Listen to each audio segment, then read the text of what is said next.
Good evening students. आज हम आपके लिए लाए हैं 12th की फिजिक्स से जो फर्स्ट चैप्टर चल रहा था। तो हमने कूलम्ब से हम आपको पहले बताया था, उसके वेक्टर फॉर्म के बारे में बात करेंगे आज हम, और डायइलेक्ट्रिक कांस्टेंट के बारे में बात करेंगे। तो सबसे पहले मैं एक बार आपको रिवाइज करा दूँ कि कूलम्ब नियम क्या था। तो कूलम्ब नियम देखिए, कूलम्ब नियम से था मतलब कि 1/4πε0 इंटू Q1 Q2/r², ये तो था।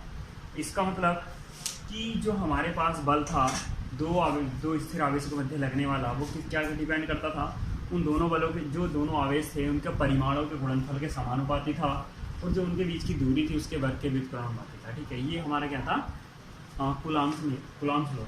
अब उसी का वेक्टर फॉर्म की हम बात करते हैं। देखिए, तो x x y x z x तीन एक्सेज हैं, तीन जेड इनके अकॉर्डिंग Q1 और Q2 दो पॉइंट चार्ज हैं।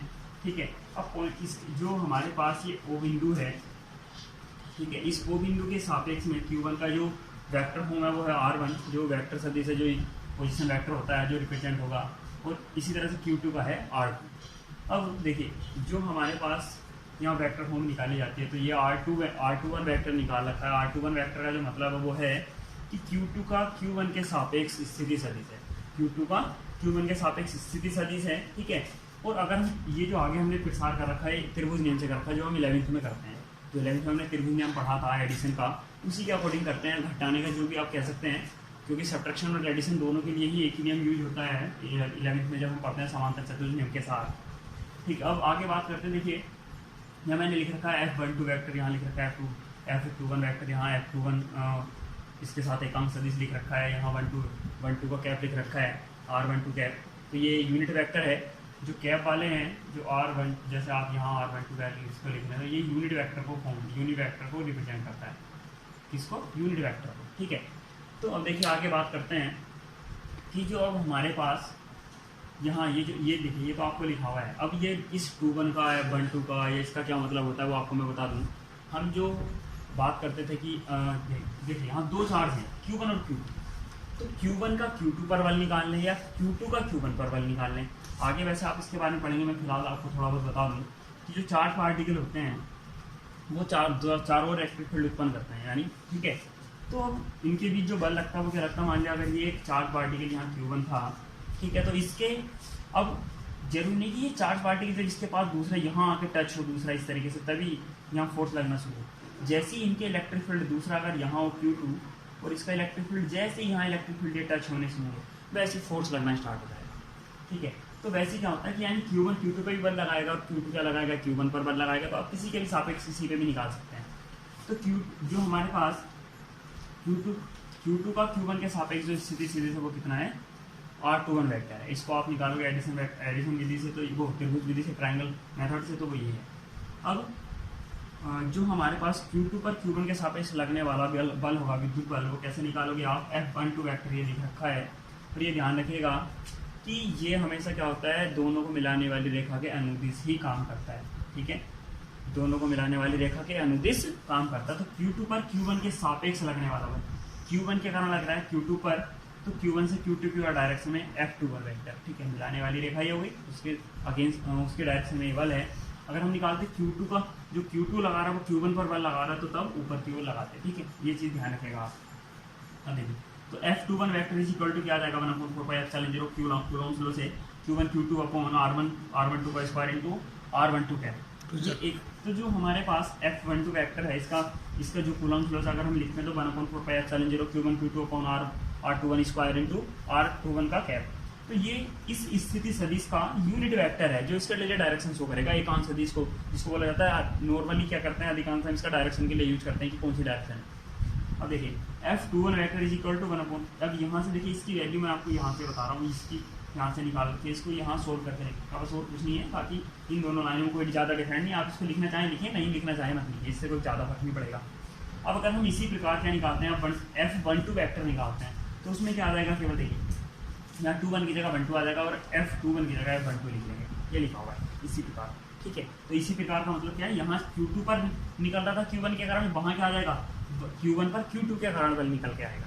ठीक, अब देखिए, जो हमारे पास हम जब वेक्टर फॉर्म पढ़ते हैं तो केवल होते क्या है, डायरेक्शन चेंज होती है, मैग्नीट्यूड इक्वल होता है। क्यों? क्योंकि Q1 और Q2 की जो वैल्यू है वो मल्टीप्लिकेशन में, और जो दूरी है वो तो नियत बनी हुई है, लेकिन केवल क्या है, डायरेक्शन चेंज हो गई है। F21 के नीचे F12 के ऊपर है, तो इनकी जो वैल्यू होगी वो बराबर किसके अगेंस्ट होगी, केवल माइनस चिन्ह का डिफरेंट आएगा। तो इसी वजह से बल में भी क्या आएगा, केवल माइनस चिन्ह का डिफरेंट आएगा, बाकी और कोई डिफरेंट नहीं आएगा।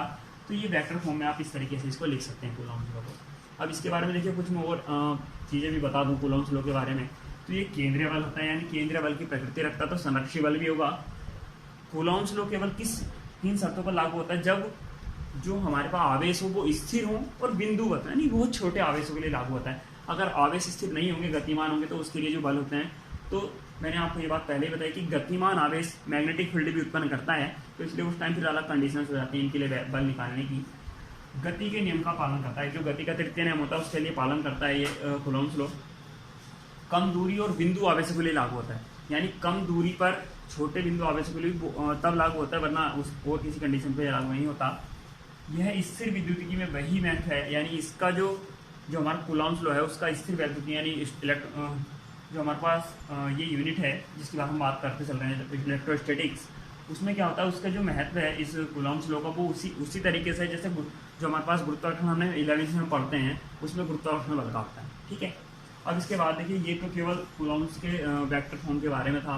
इसके बारे में बात कर लेते हैं डाइलेक्ट्रिक कांस्टेंट के बारे में। ठीक है, परावैद्युतांक क्या होता है। देखिए तो मैं एक नॉर्मल सी बात बताऊँ, नॉर्मल हम जो खड़े होते हैं हमारे चारों तरफ वायु होती है, लेकिन अब आपने देखा होगा कि मोम वगैरह होता है, ठीक है, जो मोम आप जानते हो, और भी बहुत सारे पदार्थ ऐसे होते हैं जिनको हम इंसुलेटर के नाम से जानते हैं, कुचालक, तो वे क्या करते हैं, डाइलेक्ट्रिक का काम करते हैं, यानी परावैद्युत पदार्थ का काम करते हैं। परावैद्युतांक नहीं बोल रहा हूँ, परावैद्युत पदार्थ का काम करते हैं। ठीक है, तो इनसे क्या होता है, चलिए वो तो छोड़िए, उससे क्या होता है वो आगे कैपेसिटर और भी चीज़ों में टॉपिक पे यूज होगा तब बता देंगे।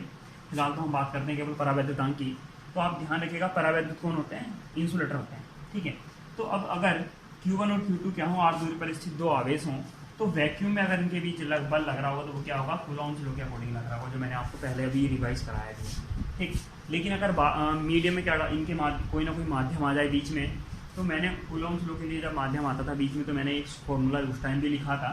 ठीक है, उस टाइम भी लिखा था यही फॉर्मूला। तो अब कितना हो जाएगा, मीडियम के लिए क्या जाएगा, FM = 1/4πε0 εr Q1 Q2 upon r²। अब इन दोनों का जो अगर हम रेशियो निकालते हैं FV/FM का, तो वो वैल्यू किसकी बचती है, FR की, ये ER की वैल्यू बचती है। ये इन दोनों इक्वेशंस के अकॉर्डिंग हम पहले बात करते हैं, तो यही चीज़ क्या कहलाती है, FV और FM का जो रेशियो होता है वो किसके बराबर होता है, इस ER के इक्वल होता है। और हम इस ER को क्या मान के चल रहे हैं, यहाँ माध्यम का परावैद्युतांक मान के चल रहे हैं, यानी माध्यम के परावैद्युतांक के बराबर होता है क्या, FV और FM का रेशियो। तो निर्वात तथा माध्यम में उपस्थित बिंदु आवेशों के लिए लगने वाले स्थिर विद्युत बलों का अनुपात माध्यम के परावैद्युतांक के बराबर होता है। ये एक विमाहीन क्वांटिटी है, ध्यान रखिएगा, विमाहीन क्वांटिटी है। ठीक है, और इसकी जो मिनिमम वैल्यू है वो 1 होती है, और किसके लिए होती है, वायु या निर्वात के लिए होती है, वैक्यूम के लिए। इसकी जो मैक्सिमम वैल्यू है, यानी आप कह सकते हो चालक के लिए जो इसकी वैल्यू है वो क्या होती है, इन्फिनिटी होती है। बाकी अन्य के लिए जो भी होंगे, जो भी तत्व वगैरह जो भी पदार्थ उसमें आएंगे, उनके लिए जो होती है वो 1 से बड़ी होती है। यानी मिनिमम वैल्यू किसके लिए होती है, वायु के लिए होती है, और चालक के लिए इन्फिनिटी होती है, और अन्य के लिए ग्रेटर देन 1 होती है। अब देखिए ये चीज़ आपके लिए कंपटीशन के लिए भी इंपॉर्टेंट है। कभी कभी डायरेक्टली वैल्यू पूछ ली जाती है कि जो परावैद्युतांक है वो चालक के लिए कितना होता है या वायु के लिए कितना है। ठीक है, तो आप इस चीज़ का ध्यान रखिएगा कि आप मिनिमम वैल्यू पूछ ली जाती है कि εr की मिनिमम वैल्यू कितनी होगी, तो आप ये चीज़ ध्यान रखिएगा। ठीक है, तो आज की वीडियो के लिए इतना ही है, और थैंक्स फॉर वॉचिंग। लाइक और सब्सक्राइब के साथ शेयर करना ना भूलें। Thank you for watching.